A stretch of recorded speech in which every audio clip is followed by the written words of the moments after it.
পরিদর্শন করেছেন জ্বালানি সড়ক ও রেল উপদেষ্টা ফাউজুল করিম খান। এ বিষয়ে বিস্তারিত জানাতে যুক্ত আছেন সহকর্মী গাজী মাহফুজ। মাহফুজ, জানাবেন কবে নাগাদ এই ফেরি চলাচল শুরু হবে আর ফেরিঘাট নির্মাণের অগ্রগতি কতটা এগুলো? উজ্জ্বল, ঠিক সকাল 9:30টায় উপদেষ্টা ফজলুল করিম তিনি এই বাঁশবাড়িয়া যে ফেরিঘাটটি নির্মাণ হচ্ছে সেটি পরিদর্শনে আসেন। তার সাথে আমরা দেখেছি সংশ্লিষ্ট দপ্তরের কর্মকর্তা, বিশেষ করে বিআইডব্লিউটিএ, নৌবাহিনী, সেনাবাহিনী এবং স্থানীয় প্রশাসন, পানি উন্নয়ন বোর্ডের কর্মকর্তারা ছিলেন এবং তিনি এই সকল কর্মকর্তাদের সাথে কাজের অগ্রগতিগুলো সম্পর্কে অবগত হন। আমরা দেখেছি এখানে এই ফেরিঘাট নির্মাণের আমরা দেখতে পাচ্ছি এবং তাদের সাথে কথা বলে, সংশ্লিষ্ট দপ্তরের সাথে কথা বলে যেটি জানতে পেরেছি, প্রায় 70% বেশি কাজ সম্পন্ন হয়ে গেছে। এর মধ্যে সড়ক নির্মাণের কাজটিও প্রায় শেষ পর্যায়ে রয়েছে। বেড়িবাঁধ নির্মাণ অনেকটাই শেষ হয়েছে।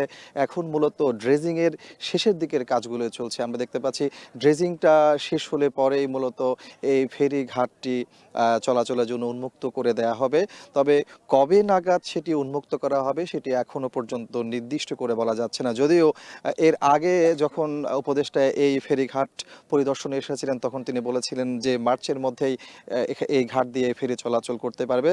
তবে এখানে যারা সংশ্লিষ্ট কর্মকর্তারা আছেন, এই প্রজেক্টের সাথে যারা সংশ্লিষ্ট আছেন তারা বলছেন যেহেতু কাজ শেষ পর্যায়ে হয়তো অল্প কিছুদিনের মধ্যেই এই ফেরিঘাটটি উন্মুক্ত করে দেওয়া হবে। এই মুহূর্তে আসলে উপদেষ্টা সন্দ্বীপের যে অংশে ফেরিঘাটটি নির্মাণ হচ্ছে সেটি পরিদর্শনে গিয়েছেন। সেখানেও কিন্তু কাজের অগ্রগতি তিনি দেখবেন এবং দেখার পরে হয়তো তিনি একটি ব্রিফ করবেন যে কবে নাগাদ এই ফেরিঘাটটি উন্মুক্ত করে দেওয়া হবে। আসলে এই ফেরিঘাটটি উন্মুক্ত হলে পরে দীর্ঘদিনের যে একটা লাঘব ছিল, দীর্ঘদিনের যে একটা দুর্ভোগ ছিল সেটি লাঘব হবে বলছেন এখানকার স্থানীয়রা।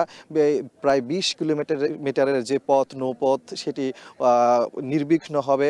একই সাথে মানুষ সের পাশাপাশি যানবাহনও এই ফেরিতে করে সন্দ্বীপে যেতে পারবে, এমনটি বলছেন এখানকার স্থানীয়রা। তো সবকিছু মিলিয়ে আসলে সন্দ্বীপবাসী দীর্ঘদিনের যে একটা প্রত্যাশা ছিল, শহরের মূল অংশ থেকে সন্দ্বীপের যে 20 কিলোমিটার সমুদ্র পথ, সেই পথে ফেরিঘাট চালু হবে এবং সেই ফেরিঘাটের মধ্য দিয়ে মানুষ যেমন সহজে যাতায়াত করতে পারবে, তেমনিভাবে যানবাহন পণ্য পরিবহন সহজ হবে।